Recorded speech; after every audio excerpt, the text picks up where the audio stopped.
भाजपा जिला उपाध्यक्ष ने अपने सभी पदों से दिया इस्तीफा, जिसमें मैंने भारतीय जनता पार्टी से फॉर्म डाला और पार्टी ने मेरे को आश्वासन दिया था कि मैं चुनाव लड़ूं, इसलिए भारतीय जनता पार्टी से ही फॉर्म डाला था, लेकिन फॉर्म भी अपने को प्राप्त नहीं हुआ। ऐसी स्थिति में मैंने जनता जनार्दन से राय ली। जनता जनार्दन हमारे हाई वार्ड की जनता आई और वार्ड की जनता के दबाव में मैंने यह निर्णय लिया कि मैं चुनाव लड़ूं। ऐसी स्थिति में मैं चुनाव फॉर्म आज मेरा सिंबल अलॉट हुआ, जिसमें मेरे को चुनाव चिन्ह के एक प्राप्त हो गया निर्दलीय के रूप में, और मैंने पार्टी के सभी पदों से अपना इस्तीफा पार्टी कार्यालय में दे दिया है। किसी बात हुई पार्टी में इस्तीफा देने के बाद?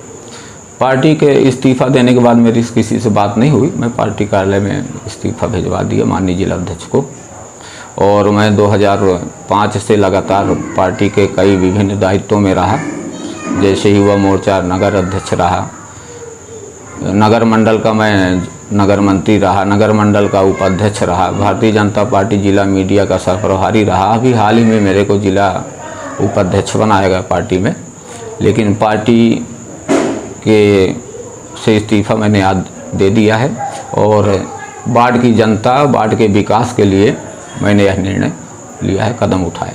आप पहली बार पार्षद चुनाव लड़ चुके हैं, जीत चुके हैं, प्रमुख दावेदार थे, फिर भी पार्टी ने आपको टिकट दिया, क्या लगता है? ये पार्टी के उच्च स्तरीय निर्णय है। उनको क्या है, क्या मेरे में कमी थी, क्या खामी है, ये पार्टी जाने। पार्टी ने जो दायित्व दिया, जो कार्य दिए, मैं निर्वहन किया, लगातार पार्टी में काम किया, और पार्टी में ऐसी मेरे में कुछ कमी रही होगी वो पार्टी बताएगी, लेकिन मैं जनता के विकास के लिए, वार्ड के विकास के लिए, जनता के सेवा के लिए मैंने सभी पदों से अपना इस्तीफा दे दिया। क्या लगता है, कैसा परिणाम होगा, लोगों को कितना समर्थन मिलेगा इस चुनाव में? हमको चुनाव में अपार समर्थन मिल रहा है, जिसमें माताएं, बहनें, बुजुर्ग, युवा, हम सब कुछ सोच समझ के उनके भावनाओं की कद्र करते हुए मैंने पार्टी से इस्तीफा दिया और निर्दलीय चुनाव लड़ने जा रहा हूँ। इसके पहले के पार्षद कौन थे? इसके पहले यहाँ 2022 में संजय सिंह संजू पार्षद थे। उनका बीमारी के कारण 2 साल उन्होंने कार्यकाल किया, बीमारी के कारण उनका देहावसान हो गया। उसी में सीट यह खाली हुई है और उसका उपचुनाव होने जा रहा है। 11 सितंबर को वोटिंग होनी है। अगर चुनाव जीतते हैं तो भाजपा में शामिल होंगे? चुनाव जीतते हैं तो मैं पार्टी जनता के लिए काम करूंगा। नगर निगम में मैं संघर्ष करूंगा। नगर निगम में रोड, नाली, बिजली, पानी के लिए जनता के हित में लड़ाई लड़ूंगा, और किसी दल में शामिल होने न होने का कोई कार्य ही नहीं है। अभी प्रेजेंट टाइम में क्या थे आप भाजपा में? अभी प्रेजेंट टाइम में मैं जिला का भारतीय जनता पार्टी जिला उपाध्यक्ष का दायित्व अभी 2 दिन पहले प्राप्त हुआ था। इसके पहले मैं अभी 2021 से अभी तक भारतीय जनता पार्टी जिला मीडिया सह प्रभारी के दायित्व में कार्यरत था। नमस्कार, मैं डॉक्टर अखिलेश पटेल, संचालक नेशनल हॉस्पिटल रीवा से। आज आप लोगों के माध्यम से कैंसर के लक्षण को कैसे पहचाने, इस विषय में एक छोटी सी जानकारी देना चाहूँगा।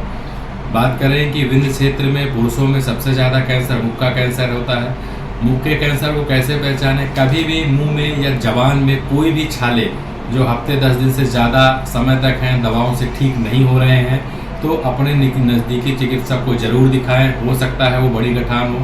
लक्षण जो है शुरुआत में ही पहचान में आ जाते हैं तो उसका संपूर्ण इलाज हो सकता है। दूसरी बात करें महिलाओं में, तो महिलाओं में विंध्य क्षेत्र में बच्चेदानी का कैंसर और ब्रेस्ट, छाती की गठान का कैंसर सामान्यतः पाया जाता है। उसमें अपन बात करें लक्षण क्या आते हैं, तो छाती में यदि किसी भी लेडीज़ को, यदि वो 30 साल या 35 साल से ऊपर की हैं, कैसे भी असामान्य गठान छाती में महसूस होती है तो अपने नज़दीकी चिकित्सक को ज़रूर दिखाएं। वो सामान्य या असामान्य या कैंसर जैसे भी बीमारी हो सकती है। और महिलाओं की दूसरी जो सबसे बड़ी बीमारी है वो होती है बच्चेदानी का कैंसर। बच्चेदानी का कैंसर अमूमन 40 वर्ष के ऊपर की ही महिलाओं में पाया जाता है। उसमें असामयिक तरीके से रक्त का स्राव या मावात का जाना, ये उसका प्रमुख लक्षण रहता है।